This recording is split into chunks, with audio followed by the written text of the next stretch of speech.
네, 안녕하세요. 2020 SNU 바이오 모니터링과 인체 노출 평가 담당 교수 김성균입니다. 이 강의 녹음은 3월 16일 저녁 수업을 위해 제작된 사전 강의 자료에 해당됩니다. 수업 전에 줌 세팅을 잘 해주시기 바랍니다. 본 수업은 당분간 비대면으로 이루어지겠지만 이참에 플립디드 러닝 개념에 맞춰서 한번 준비해 볼까 했습니다. 지금 미리 드리는 사전 강의 자료를 숙지하시고 본 수업은 그것을 잘 소화해서 심화 토론하는 방식으로 진행해 볼까 합니다. 자, 지난 시간에 훑어본 그림이죠. 본 수업에서 다룰 핵심적인 주제는 이 가운데서 두 가지. 하나는 바이오 모니터링의 베이스를 이루는 기본 개념이고요. 또 하나는 노출평가와 바이오 모니터링의 결합에 관련된 이야기입니다. 자, 그럼 강의 시작하겠습니다. 저는 노출 건강 연속 모델과 바이오마커 이 두 가지가 수업 전에 이 모든 수업을 관통하는 핵심적인 기본 개념이라고 생각합니다. 노출 건강 연속 모델, Exposure Discontinuum이라고 부르는데 간단히 말해서 이것은 외부 환경에서 유입된 유해인자, 즉 화학물질이 일부 몸에 들어와서 쌓여서 돌아다니다가 건강에 작은 영향을 줄 정도에서부터 시작해서 세포와 조직이 변하고 무증상에서 임상적인 질병에 이르기는 그런 과정을 나타내는 개념도라고 할 수 있습니다. 1987년 미국 내셔널 리서치 카운슬에서 처음 제안된 이 프레임은 그 취지와 그 기본 개념은 유지된 채 계속 발전을 거듭하고 있습니다. 그리고 2000년 이후에 오믹스를 비롯해 다양한 기술과 방법이 추가되었죠. 자, 그러면 바이오마커 여러 타입을 통해서 왜 이 프레임이 바이오 모니터링의 근간을 이루는 개념인지 설명드리겠습니다. 바이오 모니터링의 정의입니다. 바이오마커는 신체의 어떤 사건, 이벤트 또는 그런 상태에 대한 지표, 인디케이터라고 할 수 있겠습니다. 이벤트는 노출, 익스포저 또는 건강 영향, 이펙트라고 할 수 있겠고요. 상태는 감수성으로 말할 수 있겠습니다. 벤젠을 예로 들어서 설명을 한다면 소변에서 공기 중에서 벤젠이 있고 이것이 우리 몸에 들어오면 소변에서 검출이 되고요. 우리는 그것을 노출 바이오마커로 쓸 수 있습니다.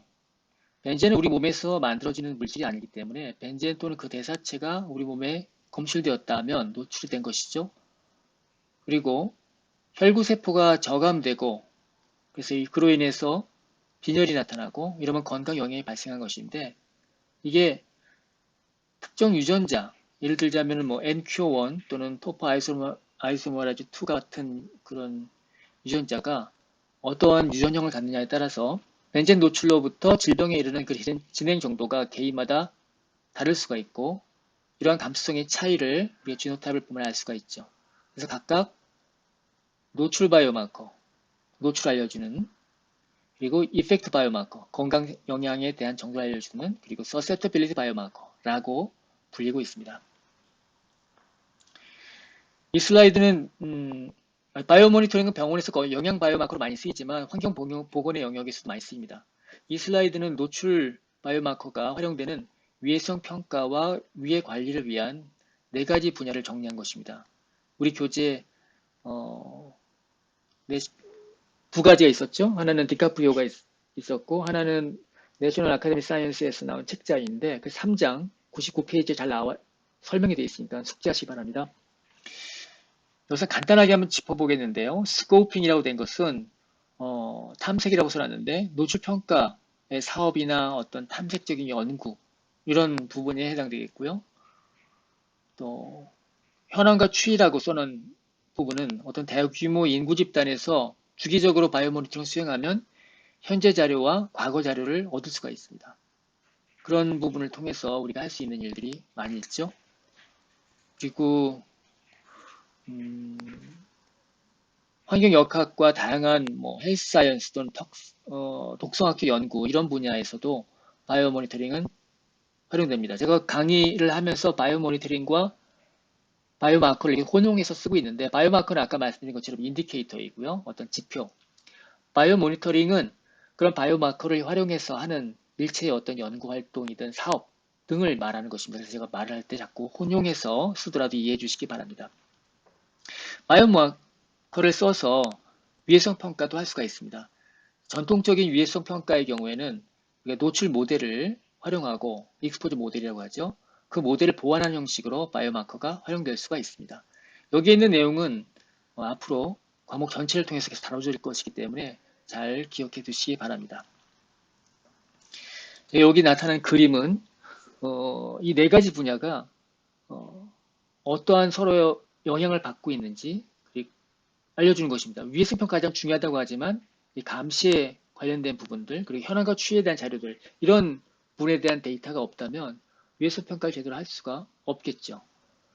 특히 노출에 관련된 자료가 굉장히 중요하기 때문에 이러한 부분에 대한 것 없이 독성 자료만 갖고서 위해성 평가를 할 수가 없다라는 의미로 이해해 주시면 좋겠습니다. 자, 이제 노출 평가 바이오마커에 대한 부분으로 좀 들어가 보겠습니다. 그럼 일단은 노출 평가가 무엇인지에 대해서 좀 살펴봐야 되겠는데, 환경 유해 인자와 건강을 공부하는 여러 환경 보건 분야 가운데에서 노출 평가는 위해성 평가의 한 분야입니다. 개념적으로 노출 평가는 유해 물질이 노출을 다루는데 어떤 물질이 노출되느냐, 또 어떠한 강도와 어떠한 빈도로 얼마나 오랫동안 또 어떤 방식으로 누구에게 영향을 미쳤느냐를 따지고 측정하는 그런 절차에 대한 과학이다 생각하시면 되겠습니다.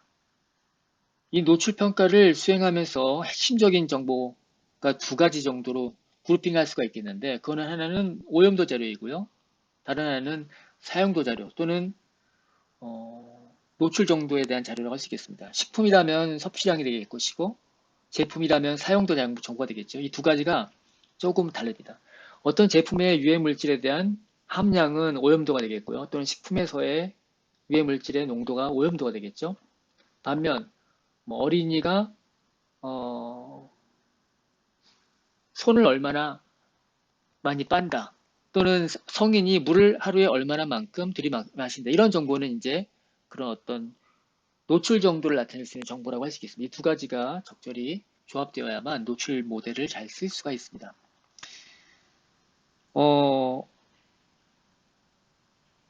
더 자세한 것은 이 아래에 있는 링크를 한번 참조해 주시기 바랍니다. 이 페이지는 제가 알쓸 용어라고 써놨는데요. 알아두면 쓸모있는, 언젠간 쓸모있는 용어입니다. 시간 관계상 여러분들이 각자 공부해 주십시오. 중요하지 않다는 뜻이 아니고 여러분들이 잘 알아두시면 언젠가 꼭 쓸모가 있습니다. 간단하게 제목만 읽겠습니다. 소스라고 쓴 것은 노출원이고요. 노출 경로. 여기서 말하는 경로는 익스포즈 패스웨이라고 써놨는데요. 이거 말고 또 익스포즈 루트라는 것도 있습니다. 이거 두 가지가 다른 개념입니다. 여기에 이제 설명이 조금 되어 있는데 도수도 있습니다. 도수라는 것은 실제로 몸에 들어오는 그런 용량에 해당되는 것인데 이것도 조금씩 좀 다른 그런 용어들이 있습니다. 예를 들자면 apply 도수가 있고 observe 도수가 있고 이 두 가지 좀 다릅니다. 그런 부분들도 여러분들이 잘 구분하셨으면 좋겠습니다. 자, 이제 노출 바이오마커에 대한 얘기로 본격적으로 들어가 보겠습니다. 노출 바이오마커는 여러 면에서 노출 평가에 쓸모가 있습니다. 장점과 한계에 대해서 좀 알아볼 텐데요. 이 그림은 여러 바이오마커 가운데서 사례들로 뽑아본 것입니다. 오른쪽에 보이는 이것은 코티닌인데요. 코티닌은 니코틴의 대사체입니다. 우리가 흡연 여부를 알기 위해서 소변 중에서 코티닌을 측정하면 설문지보다 정확합니다. 가끔씩 거짓으로 얘기하던가 아니면은 설문 문항에 대한 이해의 차이 때문에 흡연하면서도 흡연하지 않았다라고 얘기하는 경우도 있고 반대도 있습니다. DDT라는 물질은 잘 아시죠, 여러분들? 몸에 한번 들어가면 잘 안 나옵니다. 일반인은 식품으로 노출되는데 그 사람의 모든 환경과 식품을 일일이 다 측정할 수가 없어요. 그래서 누적 노출을 알려고 하면 혈중에서 DDT를 또는 그 대사체인 DDE를 측정하면 정확하게 그동안 얼마만큼 DDT 노출됐는지를 알 수가 있습니다. 또 예전에 메르스가 유행할 당시에 손소독제가 많이 쓰였는데 일부 계층에서 소변에서 트리클로산이 나왔다는 것이 국민환경보건기초조사 코네스2라고 되어 있는데 그 자료를 보면 우리가 알 수가 있습니다. 이를 통해서 손소독제 당시에 트리클로산이라는 물질이 많이 함유되었구나를 알 수가 있고요. 또 그것도 일부 집단에서 많이 이용했구나를 알 수가 있습니다. 어떤 물질이 노출 여부나 또 노출되는 정도와 관련해서 노출 바이오마커가 활용된다면 그 사람이 또 그 물질에 실제로 얼마나 노출되었는지 또 흡수했는지를 알 수가 있는데 여기 보여주는 지표는 반감기별로 그걸 구분해 봤습니다. 그리고 어디에 활용될 수 있는가를 정리해 본 것입니다. 여러분들이 이 표를 잘 보시고 반감기에 따라서 용도가 조금씩 다를 수가 있고 그 종류가 무엇인지 한번 일별해 보시기를 바랍니다.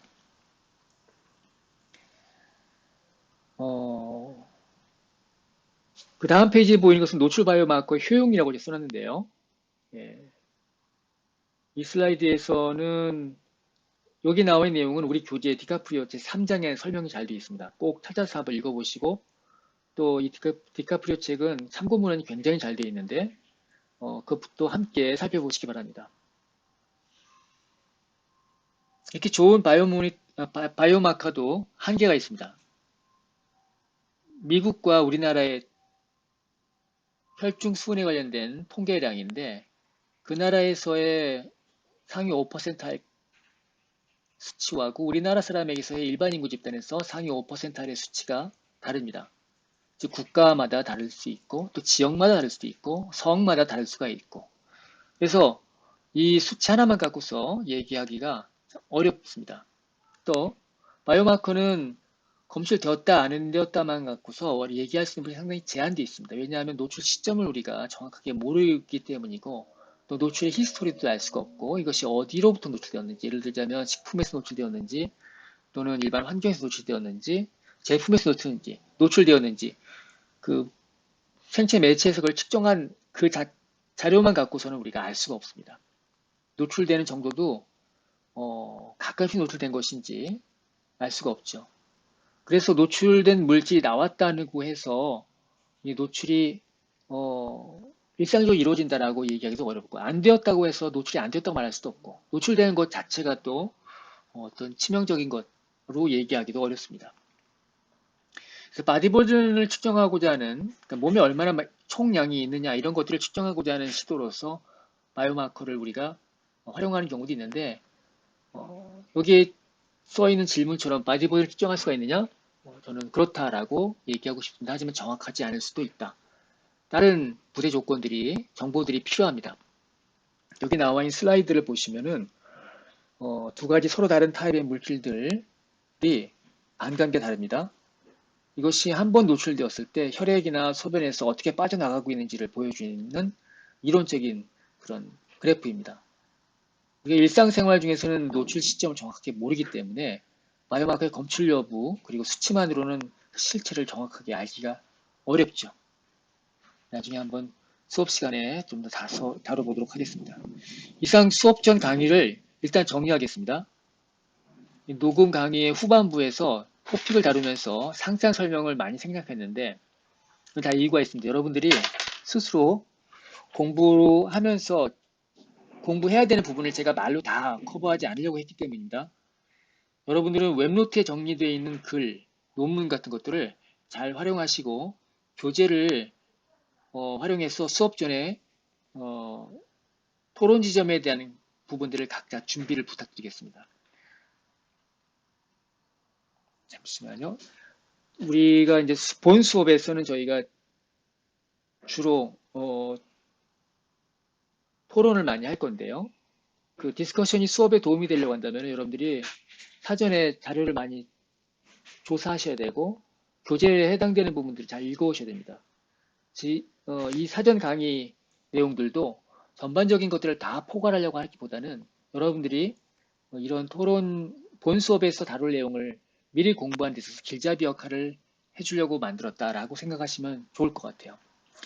이 아래는 그 웹노트 링크를 제가 걸어놨는데요. 여기에 들어가시면은 지난번에 보여줬었던 그 웹노트 정리해 놓은 것이 있는데 거기에 들어가시면은 다른 상세한 정보들과 그다음 논문들이 있으니까 도움이 될 것입니다. 물론 이 책에도 굉장히 자세한 참고문헌들이 되어 있으니까는 보시고요. 교재는 두 개 모두 다 ETL에 올렸습니다. 제가 디카프리오라고 했었던 책의 겉표지이고요. 내셔널 아카데미 사이언스에서 올린 것들도 또는 이거는 출판사가 내셔널 아카데미 사이언스이고요. 그 발행한 기관은 내셔널 리서치 카운슬입니다. 이 두 가지 책의 3장을 참조하시면 좋겠습니다. 토론 지점은 무엇이냐? 여러분들이 잘 숙지하신다면 한 세 가지 정도 준비해 봤는데요. 첫 번째, 바이오마커가 노출평가에 기여하는 사례를 여러분들이 들을 수가 있을 거예요. 무엇을 기여했을까? 얼마나 기여했을까에 대한 부분들 여러분들이 좀 사례를 준비해 주시고 여러분 생각을 정리해 주세요. 다음으로 다룰 내용이 노출 바이오마커의 활용 사례를 들어보자 라는 것들인데요. 여기 1번부터 9번까지 나와 있는 역시 디카프리오 책 3장에 나와 있습니다. 나와 있는데 이게 노출 바이오마커의 효용에 관련된 부분이거든요. 각각에 대한 참고문헌들을 활용해 주시기 바랍니다. 이게 2006년도에 발간이 되었는데 그 이후에도 여러 연구나 사업들이 있기 때문에 여러분들이 인터넷을 활용하던 또는 책자를 활용하던 해서 각각에 대한 사례들을 한번 찾아보세요. 옆에 이제 스코핑, 그다음에 현황과 추이, 또 여러 가지 연구, 리스크 어세스먼트 관련된 부분이 있는데 이거는 이제 나스 책 3장에서 내셔널 아카데미 사이언스 책에서 가져온 것들인데 이 두 개가 서로 전혀 다른 것이 아니다. 다만 어떤 관점에서 이것들을 보느냐에 따라서 볼 수 있는 건데 제 나름대로 9가지 분류를 나스 책에 써 있는 4가지 분류로 한번 나눠본다면 이렇게 얘기할 수 있겠다는 것이고요. 마지막 포인트는 노출 바이오마커의 한계에 대한 사례입니다. 여러분들이 수업을 잘 따라오고 책을 잘 준비하신다면 충분히 준비하실 수 있을 거예요. 자, 이상이 본 수업에서 여러분들이 다룰 토론 지점에 대한 부분을 간단히 소개해드렸고요. 수업 중에 한번 더 자세히 한번 얘기할 수 있었으면 좋겠습니다. 사전 강의 자료는 이상이고요.